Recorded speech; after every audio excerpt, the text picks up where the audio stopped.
Metal Jesus here, and today I'm back with Reggie. Glad to be back, guys. We're going to continue Volume 2 of Repros, Homebrews, and Hacks, so I hope you guys are ready.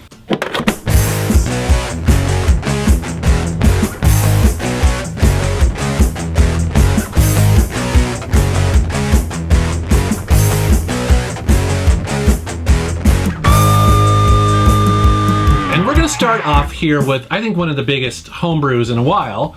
That is Halo 2600 for the Atari 2600. Nice, man. Is this beautiful or what? Yeah. Do you mind if I borrow this like forever? No, Sure.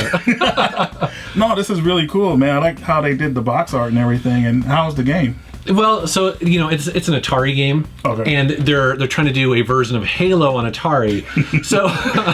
But I mean, surprisingly, I was going to say it's like Halo. It's not like Halo. It's like an Atari game. But the cool thing is, it was programmed by Ed Fries, who actually worked at Microsoft.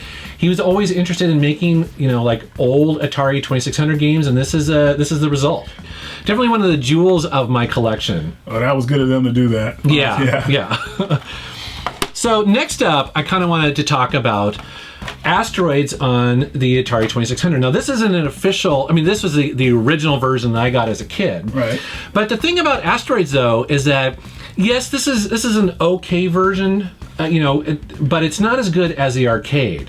Have you ever played this one? No, I haven't played that one. Is there like slowdown or like? Yeah, and there's a lot of flicker because at the time it was really pushing the Atari to its limits. That's what I was thinking it probably would have. Yeah, so the good news is that more recently there is a homebrew called Space Rocks, and this is amazing. So this gets it right back to like a full-blown arcade version on your Atari 2600. And what's cool about this is that, so one, the first thing off, the graphics are way better. They're actually vector based, or they look like vectors. I like that. Okay. Yeah, perfect. But it gives you the option in the game too. So if you prefer to have the solid asteroids versus the vector, you can switch back and forth. Are you serious? You can actually turn on and off the gravity or the way the ship moves. Right. It's an amazing homebrew. Yeah, it's definitely the definitive version for the 2600. Is it hard to get now, or is it available still? Actually, it's pretty easy to get. A lot of these that I'm showing here, you can get at AtariAge.com. So a lot of them are made actually at AtariAge.com. Okay. Yeah, and they do a fantastic job. And mine is signed. So I was very excited to go to Portland Retro Gaming Expo and actually have the guy who was part of the development of it. They really do a good job on the box art too. It makes you like really you want it as well. Like that's really good. Well, job. you can tell that the people who made these, they're big fans. Dedicated, they want to do the best version possible, and that's what this really feels like. So it's very cool. Looks solid, man. Awesome. Now another one that I got at Portland. So this is Mother 3 for the Game Boy Advance. Now this is a fan translation of the Japanese version that we never got. Yeah. And dude, did you realize that it took, I want to say 13 or 10 years or some crazy thing to make this? Or it took a long time. It was a big development cycle because it actually started on the 64 system and they were going to transfer it to the DD drive. That's right. That version is still, there's pictures of it online. Yeah. But they scrapped that version for whatever reason because I guess the DD drive wasn't doing so well and they decided to make this version. Yeah. But they only released it in Japan. Yeah, after all that hype that they gave us for like coming to America possibly, it was horrible.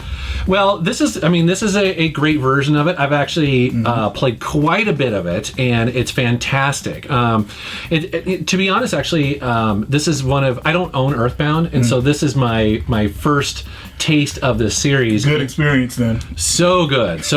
And this is a great version of it too. Like it's got this little slipcase in here. Yeah. They did a really great version of this, the cover, and of course the cartridge looks great. It looks fantastic, man. My buddy Patrick keeps telling me to play it, but I haven't played it yet. So now I'm really inspired to get into, because you're 4 hours into it, right? I am, and oh man, so much to say about this game. One, it's so weird and quirky and funny, laugh out loud funny, but also it's pretty hardcore. I was telling you earlier that in about an hour or two into this game, something really traumatic happens, and you're just like, whoa, what's going on here? So you definitely, what I like about it is that you you don't know what to expect, you know what I mean? And that's what's really fun about it. It's like, it keeps you going because you're just like, what is going to be around the next turn, the next corner? What you played of it so far, you feel the story pretty much sucks you in. It's pretty deep. Yeah. You know. Okay. Yeah, that's good. I was sucked in almost immediately, so it's cool. Awesome. A lot of RPGs don't do that these days. Yeah. So.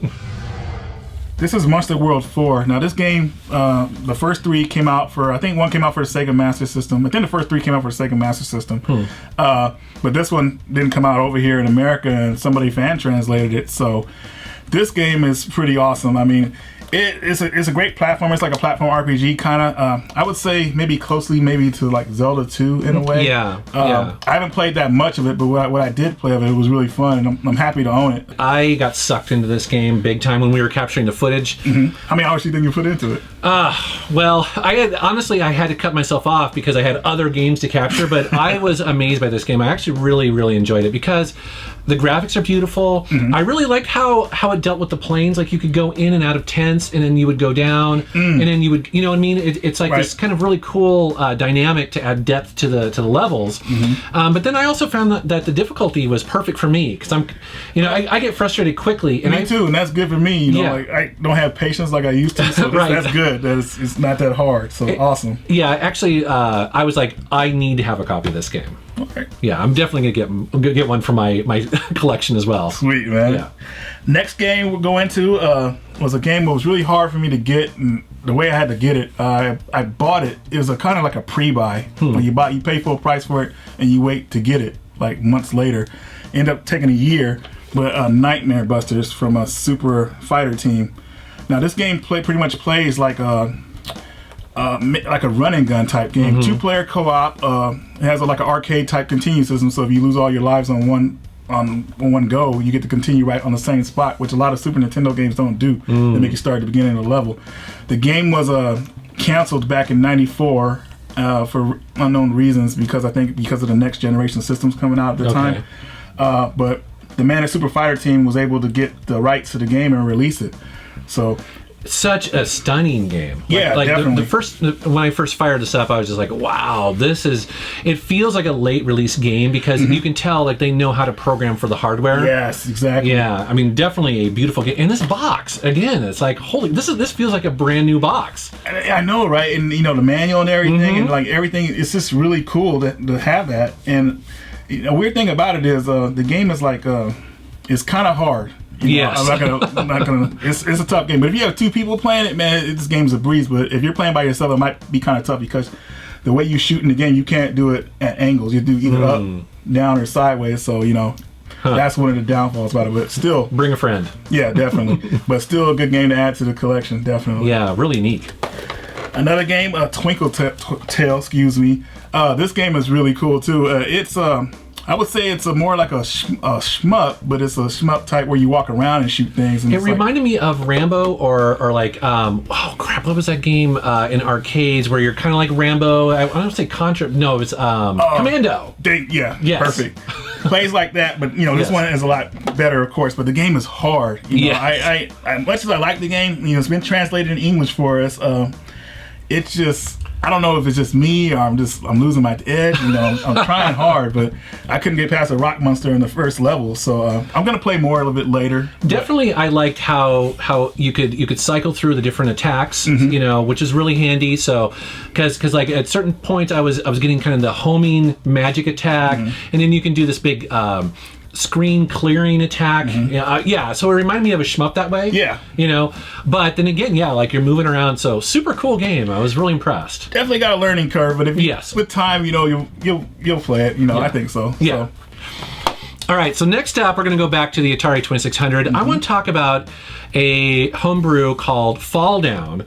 This is one of my favorite Atari games, and it's a very simple concept. Now, I don't know where this originally came from, because I have a version of this also on like the iPhone and iPad. It's a very simple concept where basically you have 2 characters on the screen, and the screen is constantly going up, and there's like a little hole that you have to sort of fall down, and whoever falls down that platform first owns that and gets a point. point. It's a very simple concept. It's perfect for the Atari, and essentially you're just basically you don't want to hit the top, because whoever hits the top, it gets pushed up to the top. It's game over essentially, and so you're constantly sort of running back and forth, trying to fall down, constantly trying to fall down. Do you think it's like a game like pretty much anybody could pick up and play and learn pretty easy? Yes, because essentially all you have to do is just constantly keep falling down. It's this really fun game, not too hard. But what's cool about this though is that there's different modes on it, so you can turn on like invisibility, which kind of ramps up the challenge. You can turn on a version where you bump into each other, and so it's kind of competitive to try to like fight with each other. Oh, okay. Super fun game, and again, you can get this at AtariAge.com. So you are really making me want to get a 2600 just so I can get these games. Well, it's amazing because nowadays people, when they program for the Atari, there's so much more documentation. They know the hardware so well. Plus, they can kind of it's not expensive to add more RAM. See, back in the day when you would do an Atari game, having more than 4K was really expensive, and so nowadays, of course, 4K is nothing. Yeah. So they're able to really pack on a lot of stuff, and so that's what they do here. And so these games are almost way better than they used to be. That's so amazing, man. That's why I love like Repros hacks and stuff like this. This is amazing. And so that brings me to my next one. So this is an this is an arcade game that never came out. So the arcade version was by Konami, but it never came out on the Atari 2600. Okay. But it's called Juno First, and again, it's like a really fun shooter on the Atari. And it's an interesting game because there's this kind of 3D kind of scrolling I guess plane that you're sort of zooming around in, and so it's got a little bit of depth, which again you didn't see much of on the Atari back in the day. But this is a really nice looking box. It's a great job that they did on it. It has a really cool title screen. So yeah, just I love collecting these because they're so awesome. And it feels like you're buying a new game for a classic system. That feeling is so amazing. Like you can just go back, because a lot of new generation stuff, it's not the same. As a matter of fact, I mean, there's a lot of people pumping out new games for the Atari 2600, and I'm always blown away by it. So it's very cool. And then finally, speaking of which, there's Flappy Bird, or this is called Flappy on the Atari 2600. Of course it had to happen, right? Yeah. What's funny about Flappy Bird is that it's such a stupidly simple game, right? I mean, it's simple in its gameplay, because essentially what you do is you just hit the button to flap your wings, and then you basically try to survive as long as possible. One thing I want to ask you, when playing Flappy, do the levels actually end? Is there a goal? No, I don't think so. I mean, basically the game is just so painfully hard that people just try to get as far as possible, and it's bragging rights. Wow, okay. Yeah, but it's perfect for the Atari because, again, there's just one button. So you're basically just trying to flap for as long as possible and trying not to get tendinitis. Nice, man. But again, I don't know. I got this. I mean, I'm not a big fan of Flappy Bird, but once I saw that, I was like, it's cool though. Yeah, I mean, this is the type of game that would have come out in 1982. And people have been like, oh my god, it's so amazing. Well, it's still better than E.T., right? Yes. Okay. And this first game is called Hebereke. All right, that was good. I think I pronounced it right. Me and Eric went over it so many times, but I hope I got it right. Well, if you didn't, people will correct you for days in the comments. Pretty much. This game is really cool. Actually, it came out in the UK and in Japan, but the PAL version runs slow, so they decided to do a hack on the repro of the Japanese version, so it'll run good on the NES system. Oh, interesting. Very cool game. It's kind of like hard. Well, it's not hard, I would say. It just takes a little bit of time to get into. But I haven't played that much of it. But from when I played of it, it's a lot of fun. What do you think of it? I was pretty impressed by this game. I thought it was really fun, actually. I like your character in the very beginning, and then you have your first boss battle, which then, spoiler, he joins your party, which is really fun.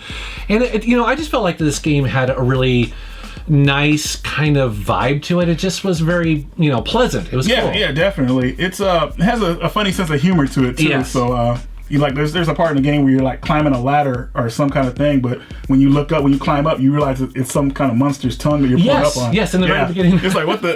Yeah. I just felt, I thought, oh, this game is really cool. Yeah, definitely. I was pretty impressed with it. I'm glad Eric made that for me, because I didn't even know anything about it. He's the one that showed me the game, so that was perfect. Cool. And this game, the last game I wanted to show off, is a game that Eric introduced me to called Crisis Force. This is cool. Yes, this is one of the best shmups I ever played on Nintendo. Yeah. The game it's by Konami, and it could have came out over here. You know, it should have. I don't know why it didn't, but Eric put this together from the Famicom version and everything. Put it on the NES cart for me, and this game is so fun. I mean, it's like everything can happen on screen. It's like the screen doesn't have much slowdown. It's like really fast paced for the system. So if you're playing 2 players, you can actually link both ships together into one to make super attacks and stuff like that. So really on point. I mean, I'm happy to have this game. I know it was hard for them to make it and everything because you have to put certain parts in it, put it in the NES. Oh, really? Yeah, you do. But it's very impressive. I mean, there's not a lot of shoot 'em ups that look quite this good. Immediately off the bat, I was like, wow, this is one of the best ones I've ever seen on the system. Yeah, that's exactly how I felt too. And I was like, it just makes me like, wow, you know, like how come these games didn't come over to America? Yeah. Like, how could... Well, I mean, thankfully, this video, exactly, helps people know about these games. And I mean, that's a great thing about this is that fans are keeping these alive, right? Definitely, especially for us collectors. Like, we could go get the ROMs. That's cool and all, but there's nothing beats like the physical game. Grabbing that game and putting it in that system and turning it on. Using a real controller. Yes. Yep. It's outstanding. Definitely. And then finally, I want to wrap up with a couple of games here. We're going back to the Atari here. And I have 2 games from my buddy John Hancock. You know John Hancock. The immortal John Hancock. Yep. So so this is again one of the fun things about collecting is that you can have your own games made, as you know. Yes. Yep. And John has had 2 of them.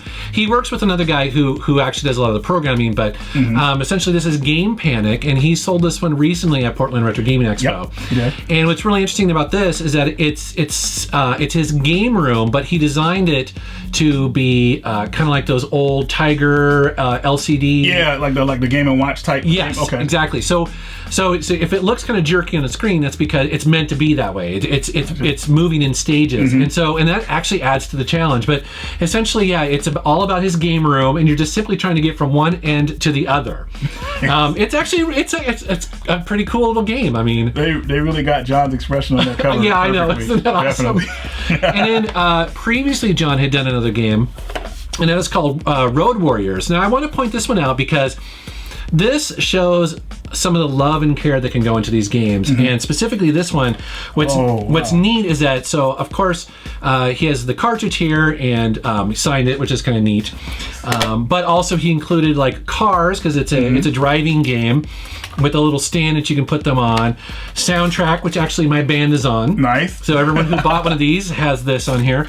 A little power-up pill, and then manuals, and just everything in here. So this is a really fun thing about these homebrews is that you can do whatever you want. Pretty much. That is pretty cool, man. Yeah, definitely. And again, it's like a great quality, Now, box. like some of these, like these repros you have and stuff, are they hard to get now? Like, have you had them for a while? So they can be because they're created in such low numbers, right? So, for instance, John, I think he only does like 30 or 40 at a time. Okay. And actually, he was talking to me about that. And as cool as these are, they don't tend to sell as many as like the NES repros, because there's just more people looking for NES games. And so what's cool about it from a collecting standpoint is that you got to get in early on these 2600 games, otherwise they may be gone forever. Really? Okay. And especially, some of them are so good, it's like you want those in your collection because you want to play them. So what you see on boards a lot is that there'll be people going, some developer raised their hand saying, hey, I'm going to make an Atari 2600 game. And immediately John Hancock and Rick and all these people who are hardcore collectors, they go, we want it, no matter what, we want the box version, we're in. You know what I mean? Pretty much, yeah. Yeah, so it's cool. Gosh, I'm still trying to get a box version for my game working out soon, but we'll see how it goes. Yeah, but it kind of brings up the point you were sort of talking about, you and I were talking about earlier, about the argument for reproductions, homebrews, and stuff like that. Well, I think companies, they see the community and what they're trying to do. I mean, these are fans of the community and these people who are making these games, so I don't think that they have a problem with that, and I think that's why there's a gray area when it's involved. But the problem is when you have a guy who will make a repro of a game and they'll try to sell for $500, and he might get that $500 sell and more. Yeah. Companies see that kind of stuff, and that's the kind of stuff like, whoa, like, what are you doing? You know, like, I mean, it's definitely it's a gray area, and I think that there's really 2 different types of people. There are the people who lovingly there's homebrews, which are brand new games made from scratch, and they're really not trying to steal anybody's thunder or taking away anything. And then there's people who are trying to do reproductions. I guess there's more than two people, but there's reproductions who are trying to keep them alive, but they're not trying to trick anybody. Right. Like for instance, a lot of the cartridges you get, it says very clearly on there, on the label, it says Bishop Brothers. Like they're not trying to, they're not trying to trick anybody. This is a reproduction. Yeah, exactly. It's, it's one thing I want to think, I think about it is like, what was I going to say just now? Well, you have a lot of people on eBay who are trying to see dollar signs going, hey, I'm going to do Earthbound in reproduction, and by the way, I may or may not even put that in the description, and try to get $300 to $800 for it, right? And that's bullshit. It is, and the thing is, what they do is like a lot of people don't know about reproductions, homebrews, and hacks and stuff like that, and the people who don't know about them think that price that those people want from like $500 or whatever, they think that's legit, which is not. That's where it gets, people get ripped off. You see that a lot actually on the Game Boy Advance with the Pokemon games. Yeah. As a matter of fact, a lot of retro game stores and owners will tell you that it's very difficult for them to take Pokemon games simply because there's almost more reproductions out there than there are legitimate copies of it. So it's actually kind of a bit of a problem. It is. I don't know how it's going to take care of itself. You just got to be aware that stuff is out there, and protect yourself. Like open games up. Carry a tool around. If you're going to make a high dollar purchase, make sure it's the real one you want. You know. That's true, and actually you'll see it on eBay where a lot of times the more legitimate ones will actually have the cart open, so that you can see it. Which again they should do if they're asking for a lot of money. It matters. Yeah, and all of you should do that. If you're going to make a high dollar purchase like that, make sure it's real. Yeah, absolutely. Right. Well, dude, this is part 2. We have more games to show, so there will be a part 3. Yeah, part 3 is going to be a big surprise in that version. So. Yeah, he showed me the game. You guys are gonna love it. Yeah. It's quite amazing. So be looking for part 3 soon. Yep. See you guys later. All right. Take care. I've done a bunch of awesome videos with my good buddy Reggie, including a series on the PSP, which you see me holding right here. Racing games, hidden gems, RPGs, and so much more. Check them out on my channel.